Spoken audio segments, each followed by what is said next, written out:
All right, General Psychology Test 1 review. So this is a very brief slideshow that includes some basic information about our test, some tips on how to prepare, what chapters the test will be on, and some practice questions. There's a couple of things I want to mention. One, think of this assessment as a learning opportunity, okay? From doing this test, you'll figure out what you know, what you don't know, and you'll also get to test your study habits. And so, don't look at this test as something bad.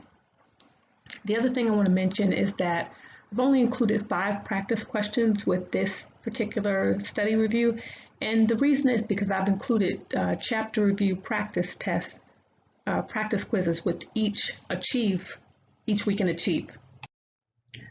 All right, so I've included 2 links here, a link to a video on growth versus fixed mindset and a video on grit.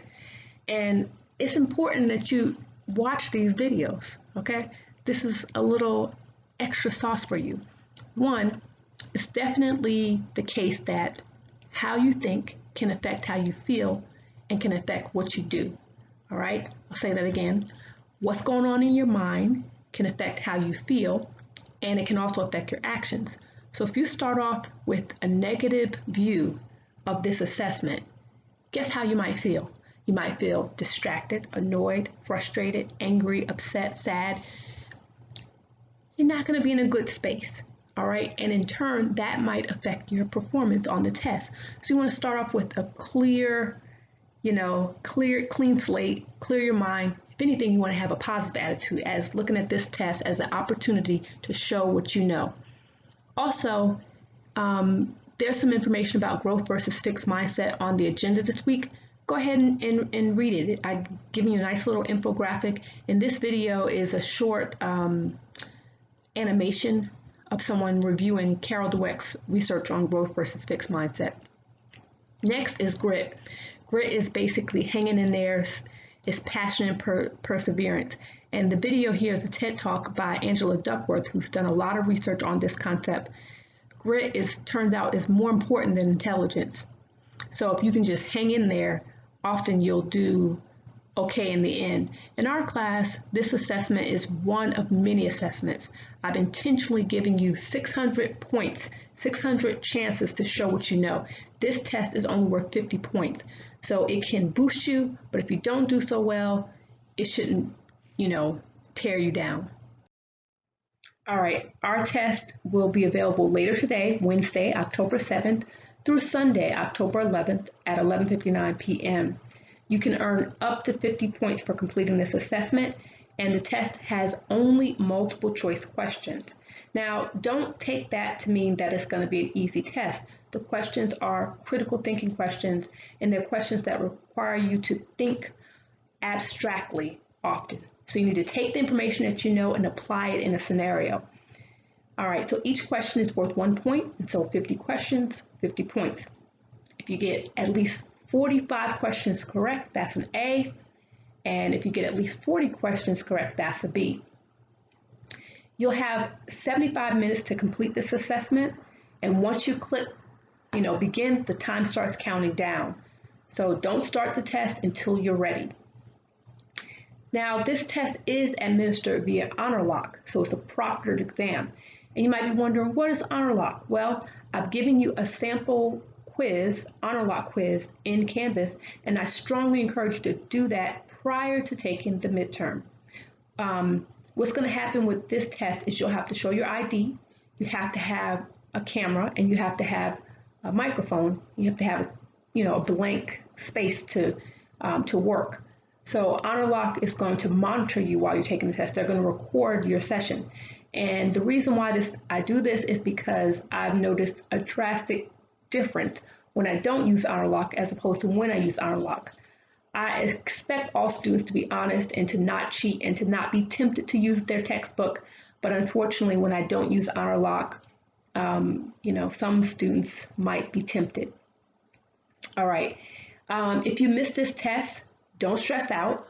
I provide an alternate at the end of the term, and the alternate is 25 questions. It's the same information, different questions, but the same information, and you have 25 questions instead of 50, and then you can complete that, and I'll substitute the 0 that you would be assigned for missing this test with the score you earn on this alternate.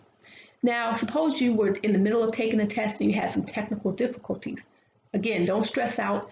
You too will also be eligible to take the alternate at the end of the semester. Now, suppose you took the test and you just bombed it. You just didn't do that well.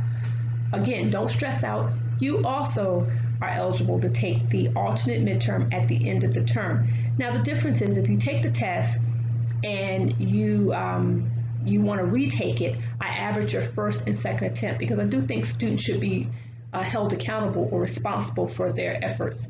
So if you get a 0 for missing it, you basically missed your chance to practice. But if you took it the first time, well, you did have a chance to practice. And when you take it the second time, you may do better just because you had practice. So I will average your first and second attempt. Now, when you take this test, you are allowed one 8.5 by 11 cheat sheet. So that's a standard, piece of paper, typing paper, and you can type your notes, or you can handwrite your notes, and you can use that one sheet two-sided, or you can have two just front sides. You can use that with you when you're taking a test. As far as extra credit, the extra credit is already available. If you do the extra credit, you'll earn up to 10 points, and I'll add those 10 points directly to this test. You might be thinking, wow, that's so generous. Well, actually, my average on this test ranges between a C and a D. So with the extra credit, for those who do it, it usually boosts them. Now, some people are going to get an A, and some people are going to get a B, and extra credit will just skyrocket their score. But some people may struggle, and this extra credit might be a buffer for them. If you have questions, the questions thread is available, and your fellow classmates can respond to you, and I also check the questions thread at least once a day during the week. If you have a personal question, you can email me at simpsa@cf.edu. I'm here to help. All right, so Test1 got a lot of information, y'all. But I know from the discussion board that you guys have been reading your textbooks. You've been completing the Achieve assignments, right? So you've been learning about this stuff. Now in Test1, you want to make sure you know about those modern perspectives. You want to know a little bit about how psychologists ask and answer questions, so a little bit about research. And you also want to know about the ethics of research. So the history of psychology is important, and where we are today, modern approach, is also noteworthy, but you want to get the big ideas in Chapter 1. In Chapter 2, the biology of behavior, definitely know about the brain, ways to study the brain, a little bit about neurons and neurotransmitters, the endocrine system. Yes, review the summary or the chapter objectives for each chapter. Chapter 4, developing through the lifespan. This is human growth and development. Know a little bit about Erickson and Piaget, and prenatal development and changes that happen in early childhood versus adolescence, and what adulthood is all about. For the chapters 7 and 8, learning and memory, they're two separate chapters, but they are connected, so you want to know about that link between learning and memory. But you want to realize that learning is talking about change in behavior, and with learning, you read about classical conditioning, operant conditioning, observational learning. So definitely know about those, that. And then last but not least, memory, information processing model, know about encoding, storage, retrieval. Definitely review each chapter summary and any notes that you might have taken on chapters 1, 2, 4, 7, and 8.